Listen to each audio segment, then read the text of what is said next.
JFD, just fair and direct.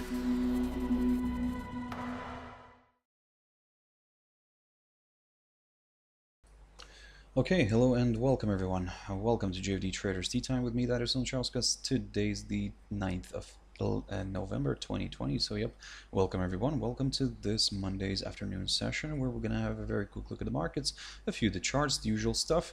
But before we do that, as always, let's quickly have a read through our risk disclaimer. So, the content we produce does not constitute investment advice or investment recommendation, should not be considered as such, and does not in any way constitute an invitation to acquire any financial instrument or product. As always, a few seconds for you to read the rest and we can continue.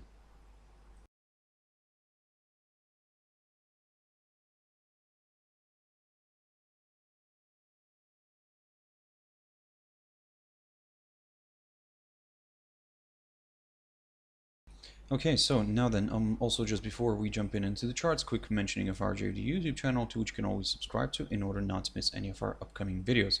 And of course, our JFD Bank website, and specifically our JFD research page, which we also update on a daily basis. So yep, feel free to visit us here on jfdbank.com and click on the research tab right there on the top, guys. So now then, jumping into the charts, the first one I want to pick up here quickly is the German DAX. The index is exploding nicely here to the upside.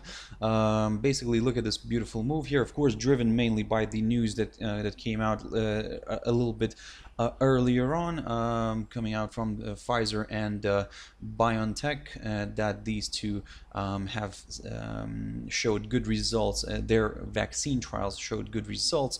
So yep, basically that's what's driving right now the market, and especially the German index here. So this morning I talked about this one, and I was saying that if we get a break of this downside line and a push above the 13,100, this 13,000 zone actually, then yes, higher levels could be met. And my next, well, it made the whole move in one day today. So well, we get one of those.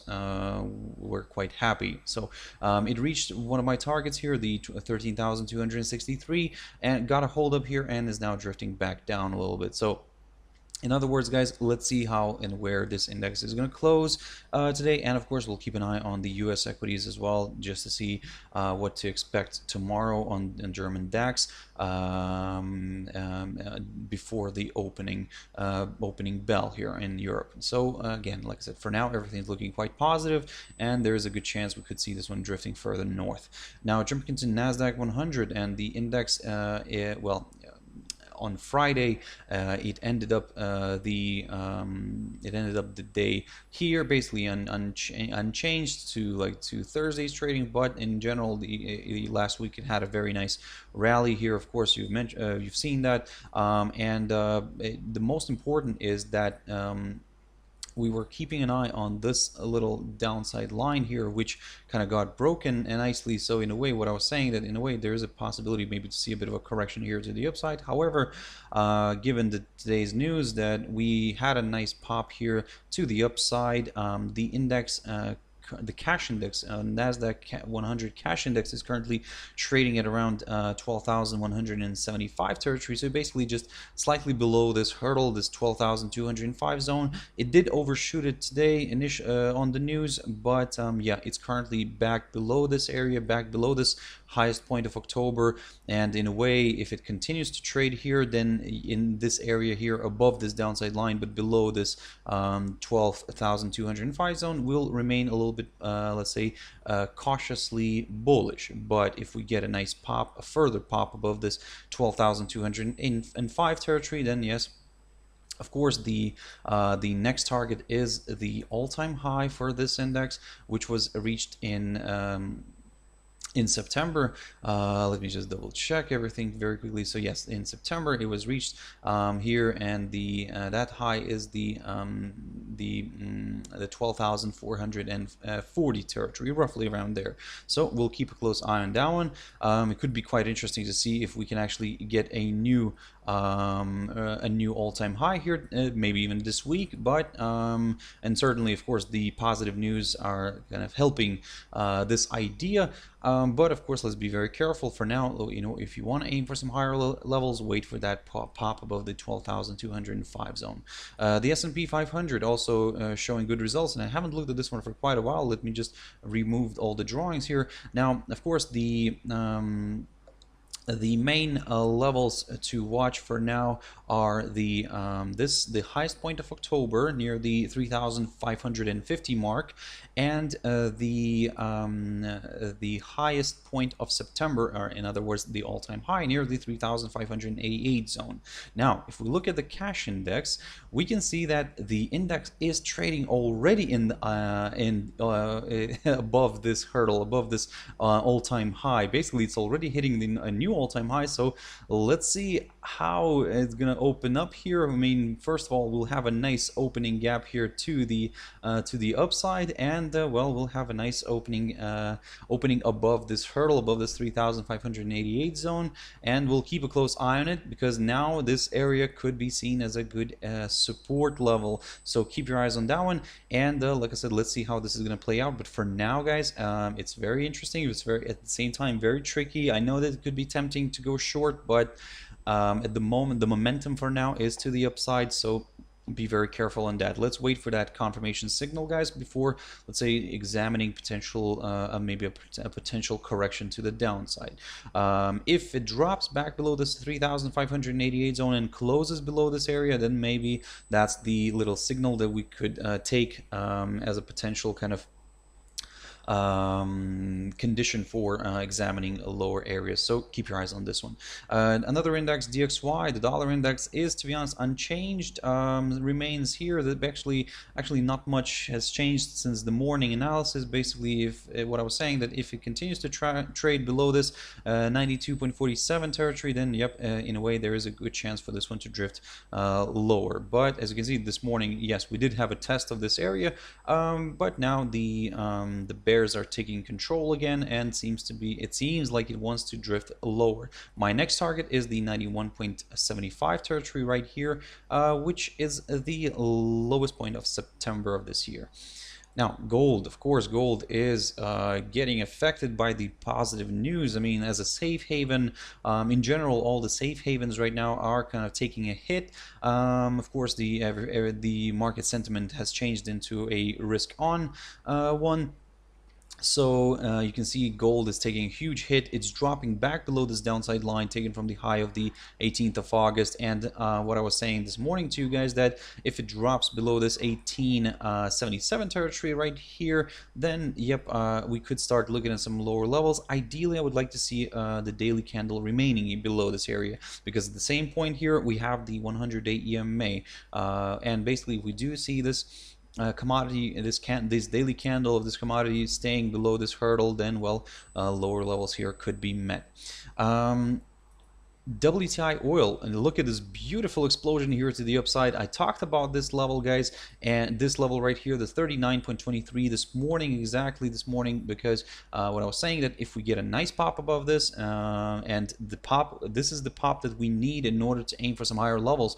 And look at this beautiful move. We got this pop, and now it's kind of it made its way very close to this 41.46 territory I talked about previously. So now basically this idea has managed to kind of happen, if we can say it this way.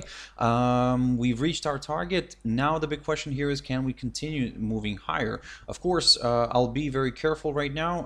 I would probably leave it for today just to see how this is going to end up shaping this daily candle, and if it stays above this 39.23 territory, yes, it increases the chances for a further move north, but I would prefer to see a push above the 41.46 level right here, and a nice daily close above this area in order to consider aiming for some higher levels. So be very careful on that, guys. It's very tempting, but don't get me wrong, we might see a bit of a retracement at some point as well. Bitcoin Cash. Now here, let me just remove all the drawings as well. Now here the picture is quite interesting as well. Unlike Bitcoin Cash is kind of, let's say, trading on a little bit on the moderate side. It's struggling with the highest point of October near the 200, which is near the 280.80 zone. That's the level I need to see a break off. before aiming for some higher levels, like for example the highest point of September near the 297 territory right here, or even higher levels. So basically, yes, today we're seeing a bit of a decline here, but still the crypto remains above its short-term tentative upside support line taken from the low of the 23rd of September. So if you want to look at some lower areas now, probably wait this one out, and or you could start looking at some of these levels. But to be honest, if it starts moving lower here, this still could be seen as a temporary correction before another possible leg of buying. So that's why maybe we could start looking at some levels here, for example, near the 237.70 zone. But to be honest, like I said, I'll reevaluate this again if we do see a good correction here towards this upside line. For now, what I'm going to keep an eye on here is this 280.80 level, because a nice good pop above it would confirm a forthcoming higher high, and it could open the door towards that 297 territory or the psychological 300 level. So keep your eyes on that one. AUDJPY, of course, popping nicely to the upside. Risk on environment is right now in present. Safe haven assets are declining in this situation as well. The Japanese yen, it's losing ground here against the Australian dollar. So basically, this morning I talked about this pair, and what I was saying that if we get a nice pop above the 75.48 territory right here, then yes, the next potential target is the 76.52 level, marked by the which is the highest point of October, which we managed to reach nicely. And now the big question here is, can this pair remain above this area? If it can, then maybe we could see tomorrow, maybe we could see maybe a bit of a decline, a bit of a correction back down, and for example, it could be something like this. Let me just quickly put this one on the chart. So it could correct a little bit to the downside here. It could take this level, the 76.52 area. It could take it as a nice support level this time, and if it does that, then of course my next target here is going to be the highest point of August near the 78.46 level, and then we'll take it from there, guys. Now, first of all, let me get rid of this downside line, no longer needed. In terms of the downside now, guys, well, of course, if it drops back below the 76.52 territory, we could consider the downside, but preferably for me personally, I would like to see a drop below the 74.95 territory right here first, and then aim for some lower levels. Until then, anything here could be seen as just a temporary throwback here, so before another possible leg of buying. But again, all eyes right now are going to be on this 76.52 territory. Quick update on AUDUSD, also pushing nicely to the upside. It broke above this 0.7290 level here. So yes, it found good resistance right now near the 0.7345 mark. And my next target here will be this highest point of September near the 0.7413. That's going to be my next target here. But again, for now, I'm going to keep it short and simple.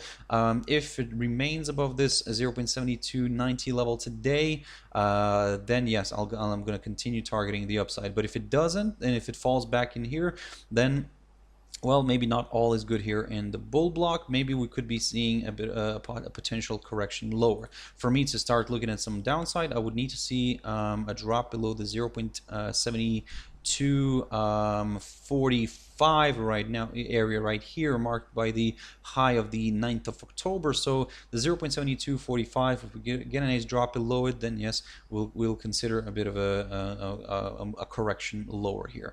USDJPY, of course, pushing nicely to the upside. Of course, the flat dollar and the weakening yen, that's the result that we're getting here. The pair reversed nicely. Look at this beautiful move. This is what I talked about last week, guys. Basically what I was saying, that if this hurdle here, this 103.05 territory does provide support somehow, then I might see we might see this one, this reversal here back to the upside, where initially I'm going to target this 104 territory. But as you can see today, the up move here was strong enough to actually drive the pair towards that 105 zone, and this is where the pair is currently stuck at. So what I'm going to do here right now is I'm going to keep an eye on this 105 zone. I'm going to keep my eyes on this downside line as well, because if we get a nice push, a further push above this 105 territory, yes, it increases the chances for a move higher, but if this downside line remains intact, then, well, I mean, another slide here could be possible. So keep that idea in your heads. GBPJPY pushing nicely to the upside here as well. Of course, the strong push here brought it above this barrier, one of the levels that I talked about previously, this 137.38 zone. It then kind of shot further north and overcame the highest point of October here near the 138.04 level. Now, the big question, can it stay here as well? But of course, I'll probably leave this one right now like this, because I want to see where this daily candle is going to end up being. If it stays above this 138 zone, then yes, we'll continue targeting the upside. EURCHF very quickly here, also beautiful move here. This morning I talked about this, if you remember, in my Trader's Espresso. I was saying that wait for confirmation breakthrough one of these lines, and then of course if we get also a push above the 1.0727 territory, this could open the door towards higher levels. And look at this beautiful move. It made its way higher, and now the big question here is, can it actually continue pushing further north? Don't get me wrong, we might see a bit of a correction here to the downside, but if it remains above the 200-day EMA, then I'll continue targeting the upside, but only up until this downside line, guys. So yes, if it remains above this 200-day EMA, this one right here shown as the black line, I'll continue targeting the upside, but I'll be very careful near this downside line taken from the high of the 5th of June. So keep your eyes on that one. And finally, EURUSD. So pushing nicely to the upside. It tested this area, this 1.1917 territory. I talked about this idea this morning, and basically what I was saying, that if this 1.1917 provides a bit of resistance, then we might see a bit of a correction here back down to maybe towards this 1.1867. And if that provides good support this time, because it was previously seen as a good resistance level, if it does takes the role of a good support level, now this is where it could become very interesting for the buyers, because we could see a nice rebound and a push higher. So again, keep your eyes on that one. So guys, this was a very quick overview of some of these instruments, some of them that I talked about this morning, and some new ones.